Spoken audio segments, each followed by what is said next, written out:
Hello दोस्तों, क्या हाल है? कैसी चल रही है पढ़ाई? मेरे यूपीएससी के शूरवीरों, कैसा चल रहा है? अब तो बहुत कुछ मज़ा आ रहा होगा। अब तो बहुत सारी वीडियोस अब आपको मिल गई हैं हिस्ट्री की और दूसरे सब्जेक्ट्स की भी। अब आपको बहुत अच्छे से समझ में आ रही होंगी हिस्ट्री। उम्मीद करता हूँ कि मेरी आपने पुरानी सभी वीडियोस जो है हिस्ट्री की, जो हमने डाली हैं, जो अपलोड की हैं, जो हम लोग पिछले सारे सेशन, हम लोग अभी तक 11 सेशन 11 लेक्चर्स हम लोग अपलोड कर चुके हैं। तो आपने वो सब हमारे हेल्पिंग ब्रेन्स चैनल के देखे होंगे और उनसे बहुत कुछ सीखने को मिल रहा होगा आपको। अगर आपने अभी तक हमारी पुरानी वीडियोस नहीं देखी है तो प्लीज़ उन वीडियोस को जाकर देख लें एक बार और उनसे प्रॉपर नोट्स बनाएं और उनको मेमोराइज़ करने की कोशिश करें फैक्ट्स को। ठीक है। और उसके अलावा अगर आपने हमारी वीडियो देखी है और उनको पसंद किया तो प्लीज़ हमारे चैनल को सब्सक्राइब भी करें।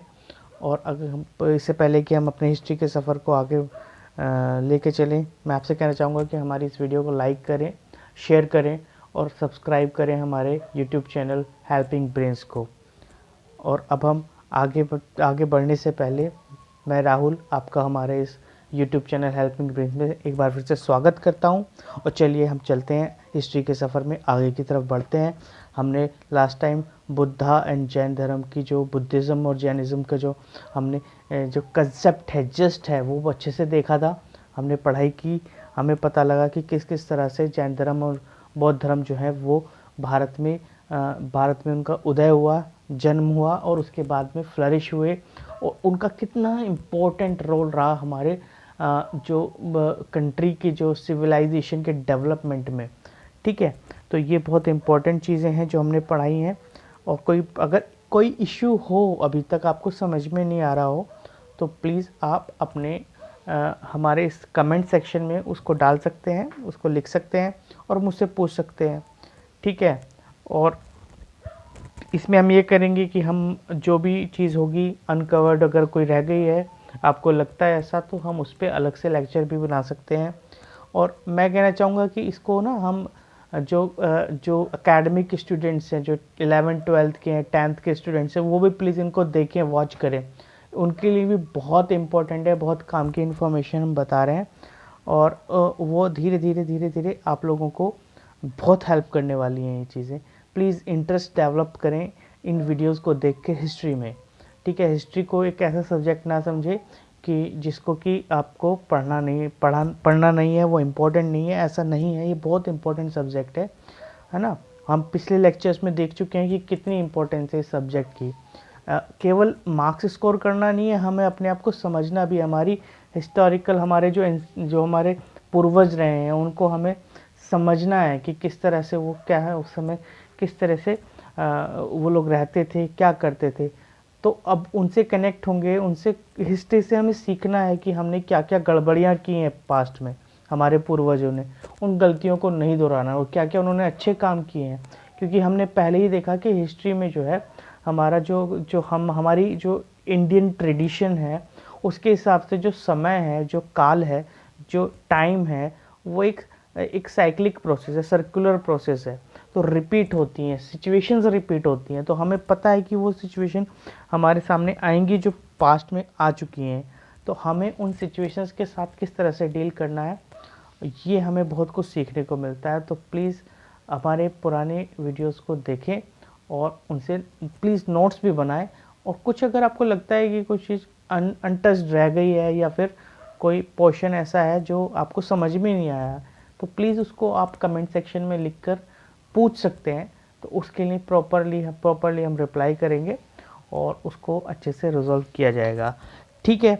चलिए हम अपने इस सफ़र को अब आगे की ओर बढ़ते हैं, चलते हैं। तो अभी हमने देखा था किस तरह से हमारे पास जो आर्यन जो थे, जब हमारे आर्य जिस देश में आए, भारत में आए, आर्यों का इन्वेजन हुआ इस देश में, भारत में। उसके बाद में क्या हुआ कि उस पीरियड में जो आयरन थी, आयरन जो मेटल है और जिसको हम लोहा बोलते हैं, तो उसकी खोज, हमारे लौह तत्वों की खोज हमारे यहाँ उसको यूज़ करना शुरू हो गया था। उसके के बाद क्या हुआ कि वो आयरन के जो है इम्प्लांट्स बनने शुरू हो गए, आयरन के जो है टूल्स बनने शुरू हो गए।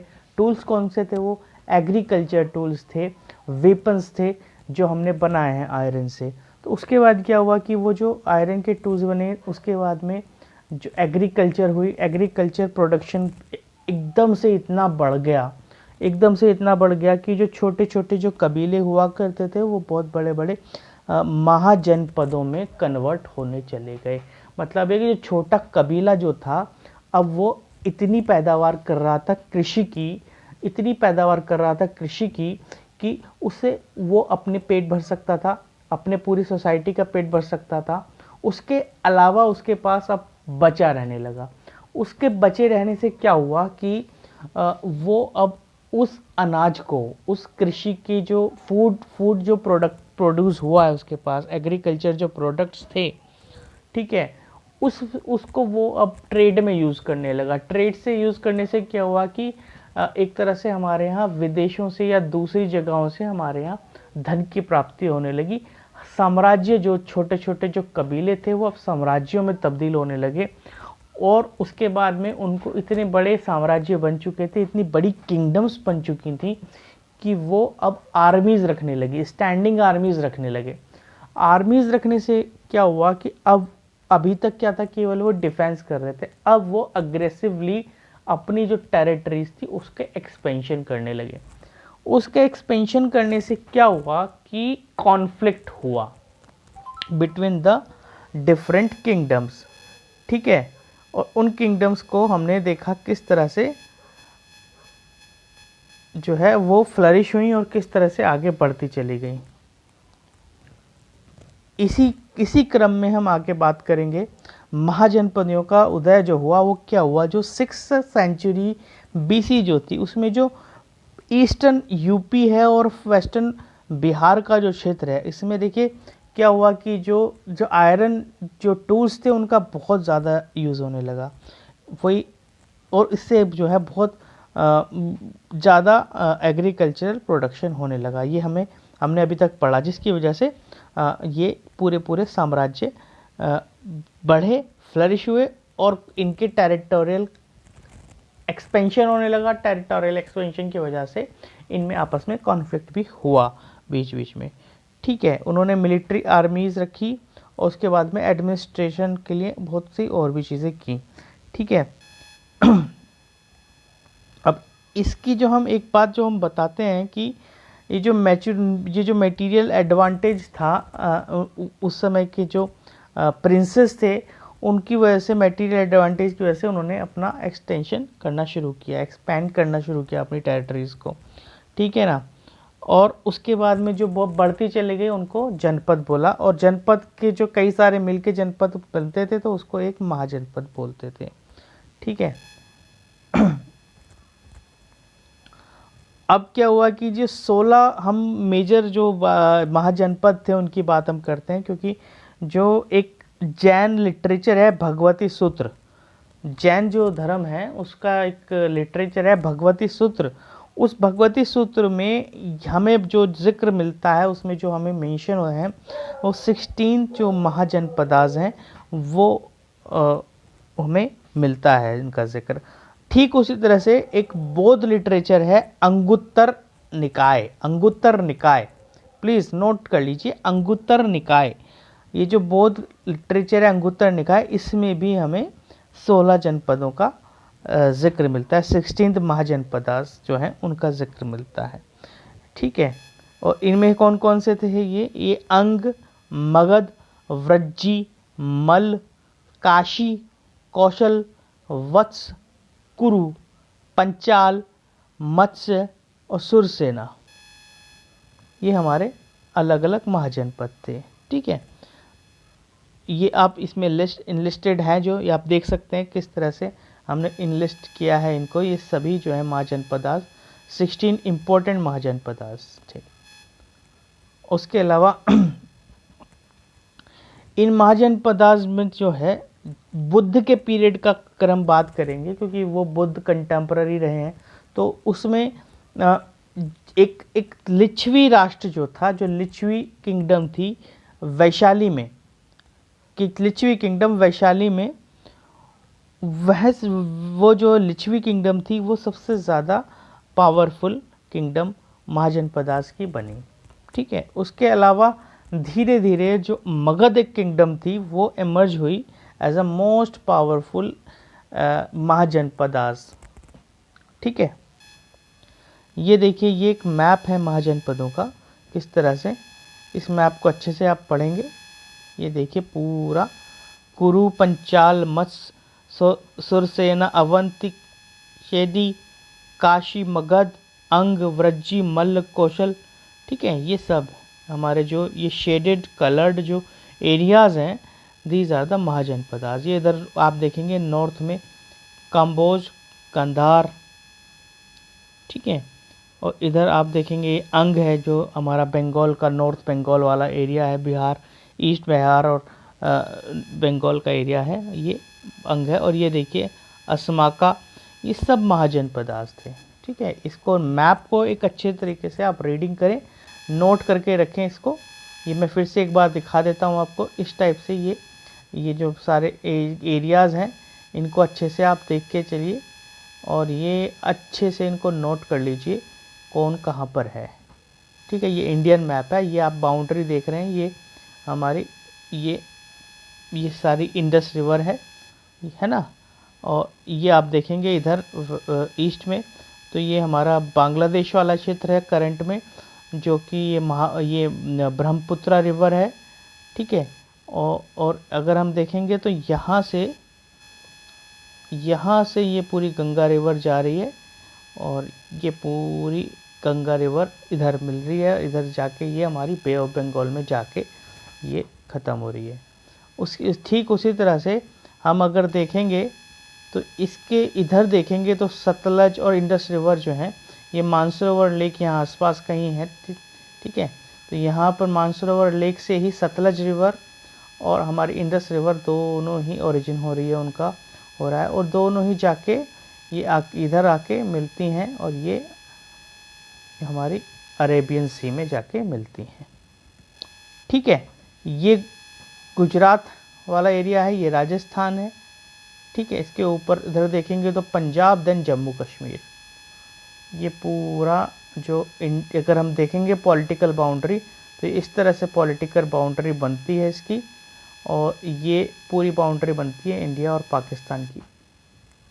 ठीक है, ये बहुत अच्छे से मैप आप पढ़िए। Map pointing is very very important to understand the history and geography and all other subject also, specially history and geography. बिना मैप पॉइंटिंग के आप नहीं अच्छे से समझ पाएंगे, तो प्लीज़ मैप ज़रूर अपने पास रखें।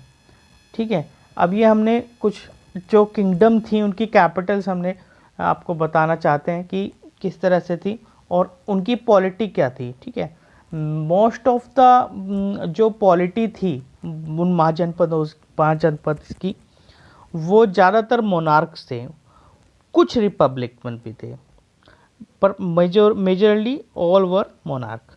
Even the most powerful kingdom Magadh was also a monarch. ठीक है, अब हम बता देते हैं कि इसमें से वैशाली, कुशीनगर, अक्षित्रा, कंपिल्या, ठीक है, ये पंचाल जो है आपके व्रजी, मल, पंचाल, ये रिपब्लिक थी। बाकी मगध, काम्बोज, गांधार, असमाका, मत्स्य, काशी, कौशल, अंग, सुरसेना, ये सारी की सारी मोनार्क थी। तो ये बहुत इम्पोर्टेंट वो है, इसमें आप समझ लीजिए इसको। ठीक है,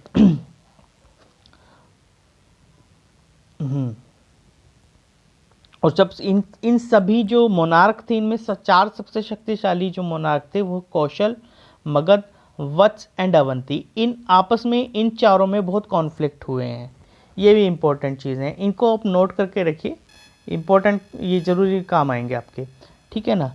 ये एक जो सांची स्तूप है, सांची स्तूप है, आप कभी जाएंगे मध्य प्रदेश में, एमपी में सांची एक जगह है विदिशा डिस्ट्रिक्ट में, तो आप वहाँ जाएंगे तो आपको एक सांची स्तूप मिलेगा। बौद्ध स्तूप है वो, अशोका के टाइम का स्तूप है। तो वहाँ पर ये पूरा मगधन एम्पायर का ये एक पूरी एक चित्रण मिलेगा यहाँ पर। ठीक है,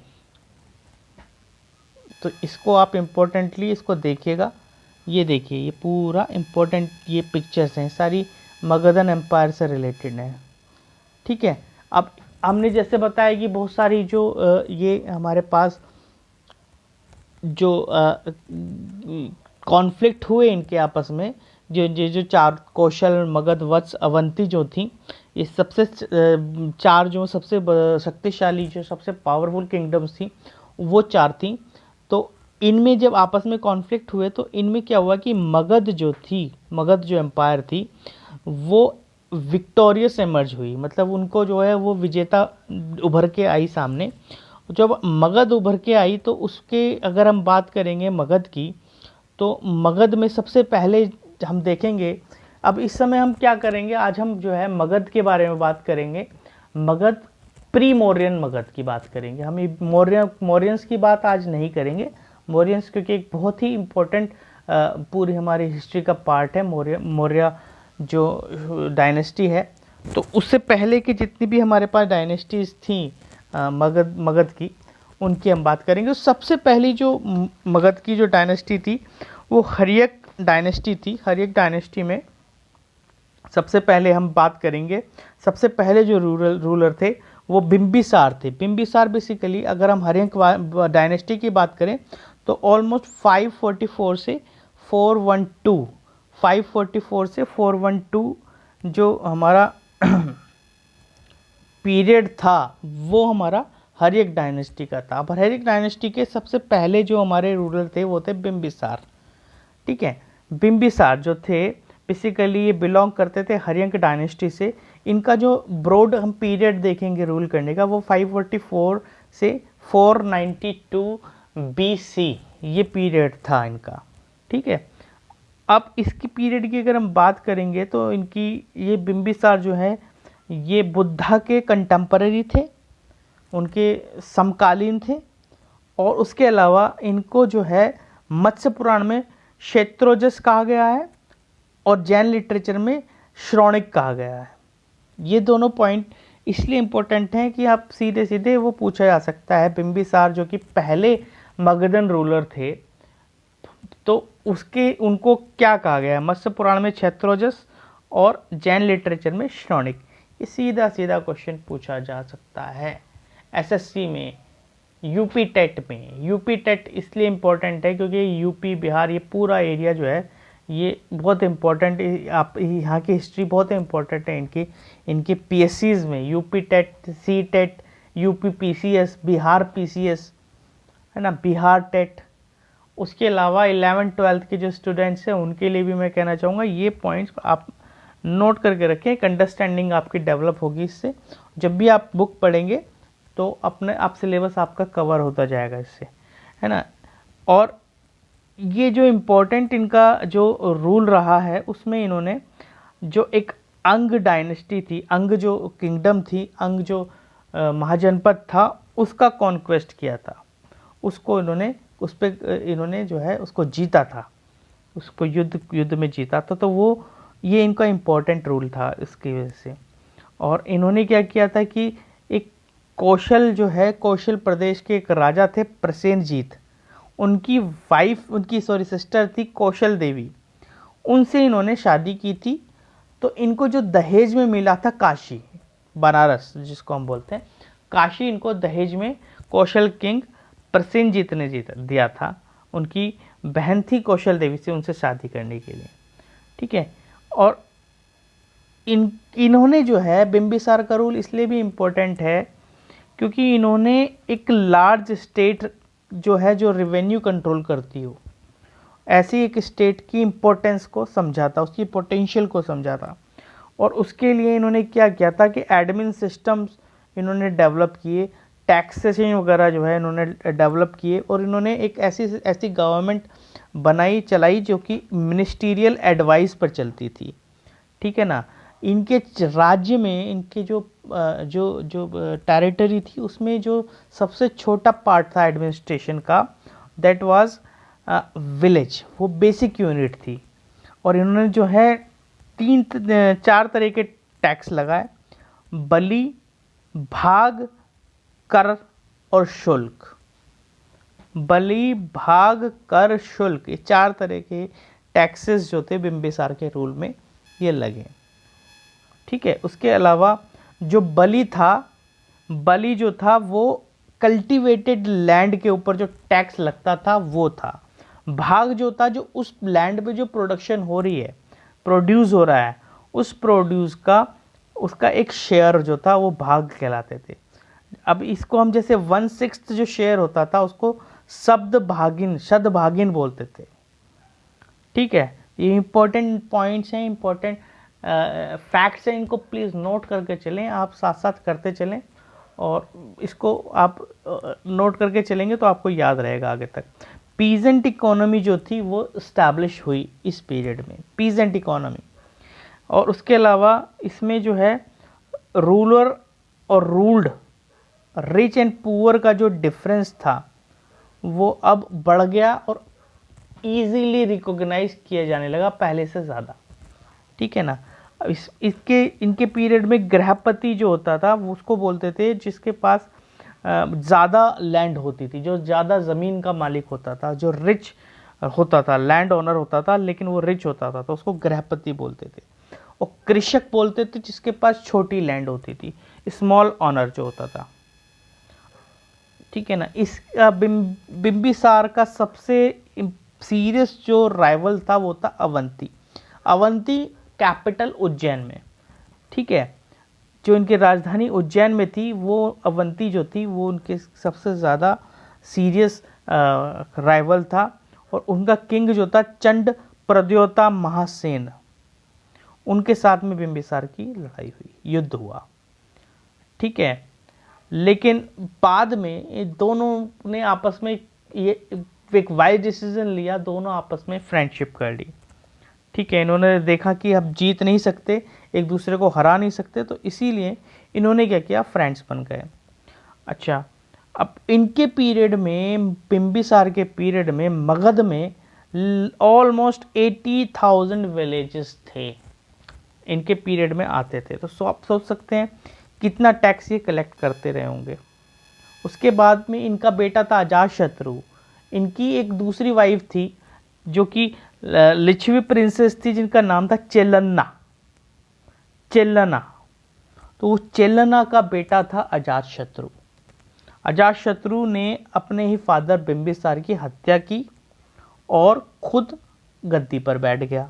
492 BC में इनका जो है अजातशत्रु का पीरियड शुरू होता है और 460 BC तक ये इनका पीरियड रहता है। ठीक है, तो ये क्या है, इन्होंने अपने जो फादर की एनेक्सेशन वाली जो पॉलिसी थी उसको कंटिन्यू किया।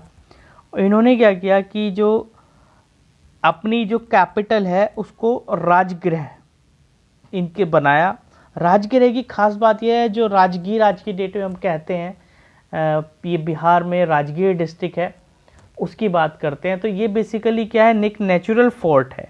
नेचुरल फोर्ट है, क्यों नेचुरल फोर्ट हम इसलिए कह रहे हैं क्योंकि ये घिरा हुआ है 5 हिल्स से, 5 पहाड़ियों से घिरा हुआ है, इसीलिए एक नेचुरल फोर्ट की तरह इसने काम किया है प्राचीन भारत में मगध किंगडम के लिए।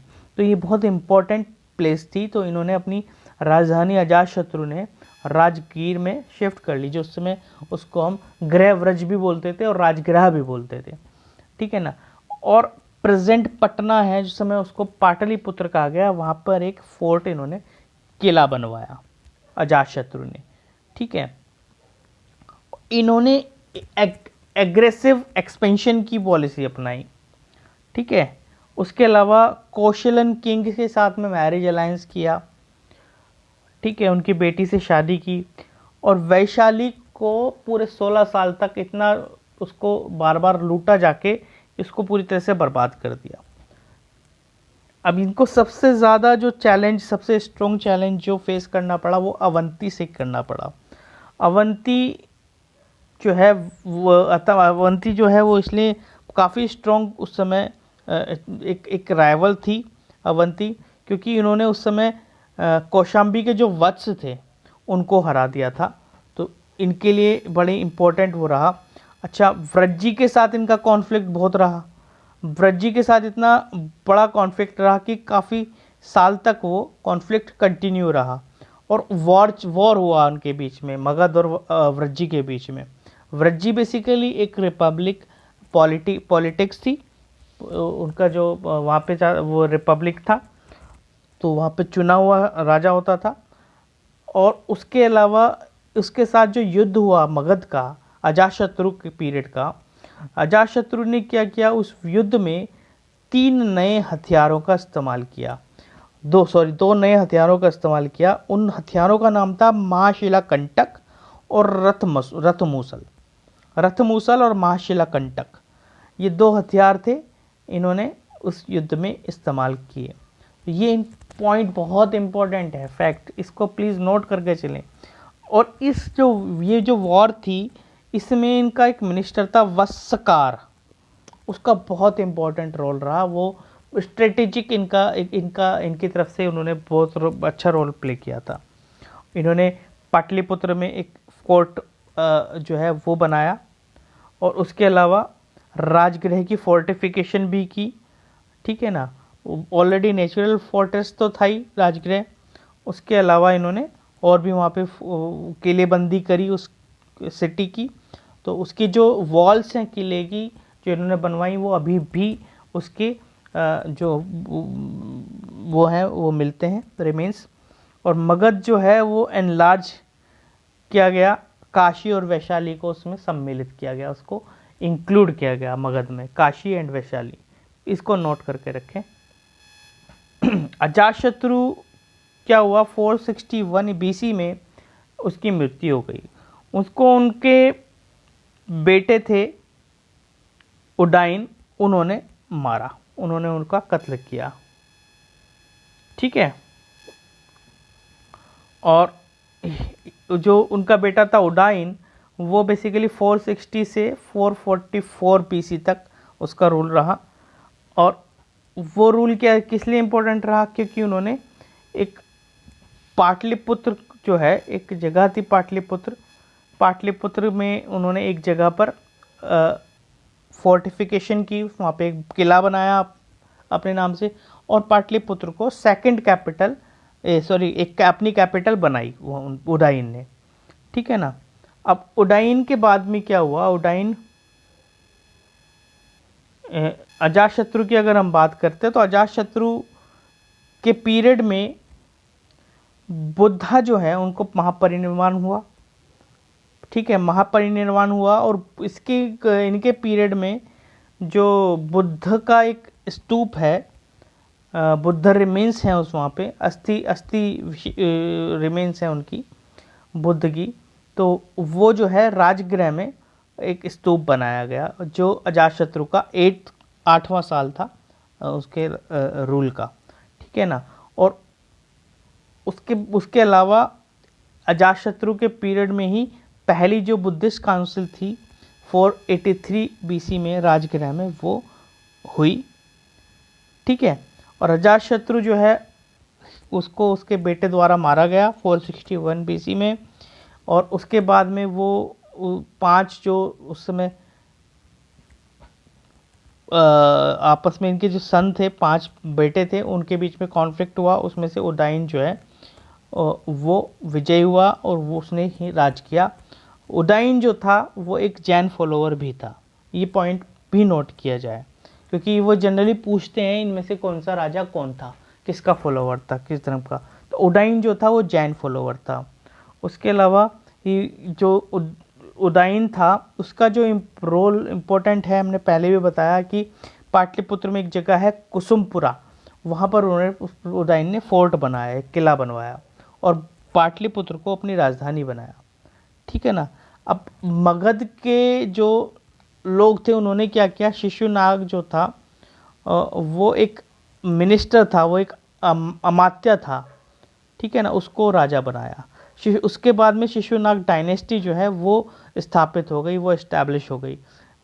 शिशुनाग डायनेस्टी चली 413 to 345 BC में, लगभग हाफ सेंचुरी तक चली वो, ठीक है। शिशुनाग डायनेस्टी की अगर हम बात करेंगे तो इनका पहला जो रूलर था वो शिशुनाग था, 420 से लेकर 395 BC तक।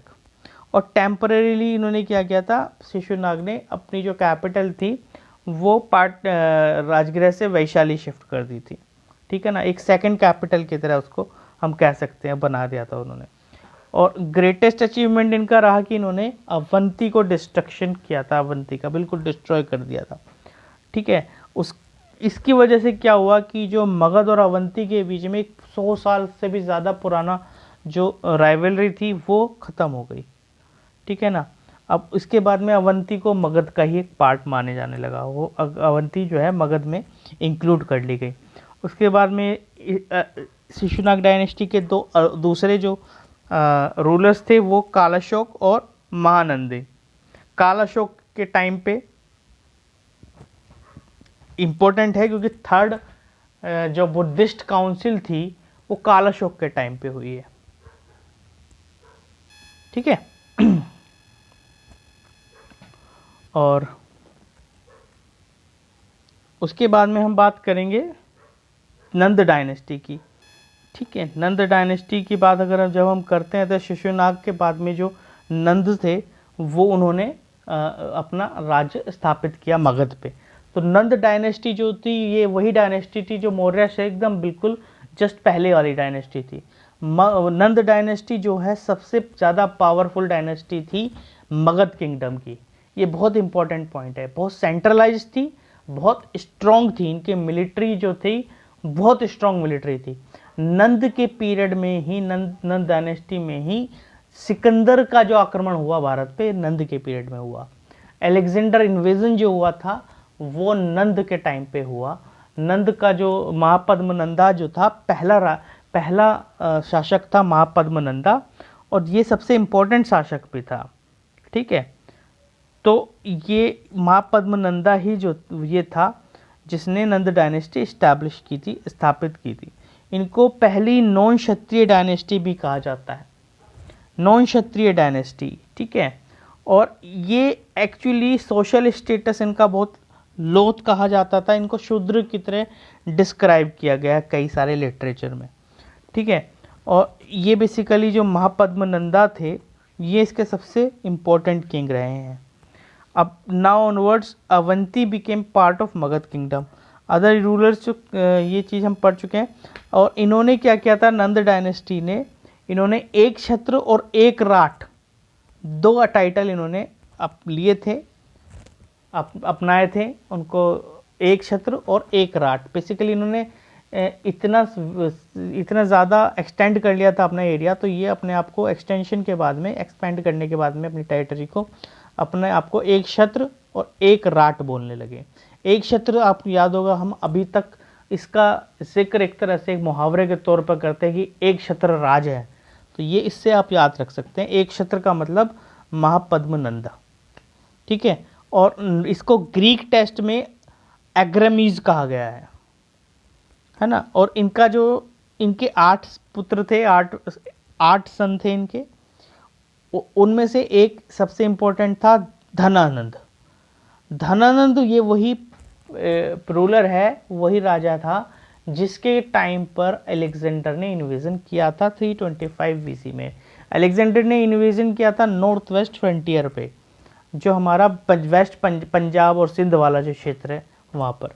और ये जो धनानंद है इसको चंद्रगुप्त मौर्य ने हराया था, मार दिया था, और उसके बाद में मौर्य डायनेस्टी की स्थापना की थी, ठीक है। दोस्तों यहाँ तक हमने पढ़ लिया है Magadh kingdom, pre Mauryan Magadh kingdom हमने पढ़ लिए हैं। तो ये हमने धीरे धीरे देखा किस तरह से ये जो पीरियड था यहाँ पर कॉन्फ्लिक्ट आपस में हुए। कॉन्फ्लिक्ट इसलिए हुए थे क्योंकि अभी क्या था कि हमारे पास फ्लरिश हो चुकी थी हमारी किंगडम्स, और अब धीरे धीरे एक्सपेंशन शुरू किया। एक्सपेंशन की वजह से क्योंकि अभी हुआ क्या कि जो हमारे पहले जो राजा थे बिंबिसार, उन्होंने एक ऐसा राज्य स्थापित किया जो कि सेंट्रलाइज था, जो कि टैक्स बेस्ड उसकी इकोनॉमी थी। अब वो राज्य में अपने कर लगा रहे थे।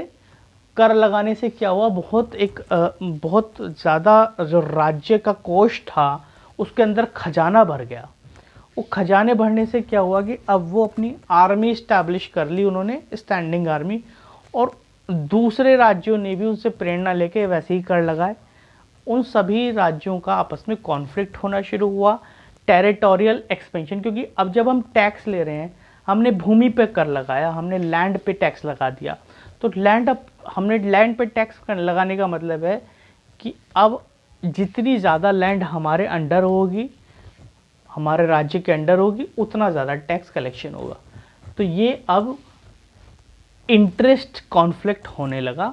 इस वजह से, कॉन्फ्लिक्ट की वजह से वॉर की लड़ाई गए, कॉन्फ्लिक्ट की वजह से बेटे ने बाप को मारा, पड़ोसी राज्य पे हमला किया, कब्जा किया और अपना क्षेत्र बढ़ाया।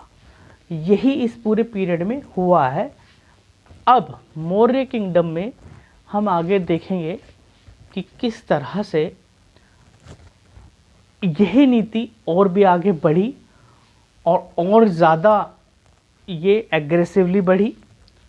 उसके बाद में फिर हम देखेंगे किस तरह से जो महान शासक इस देश के थे, उनमें से एक सम्राट अशोक, जब उनका राज्य आता है तो वो किस तरह से उसको करते हैं। चंद्रगुप्त मौर्य के टाइम पे किस तरह से जो है चाणक्य ने किस तरह से उसमें हमें बहुत सारी गाइडेंस दी समाज को, चंद्रगुप्त मौर्य को बहुत गाइड किया। तो वो सब चीज़ें हम पढ़ेंगे हमारे नेक्स्ट लेक्चर में।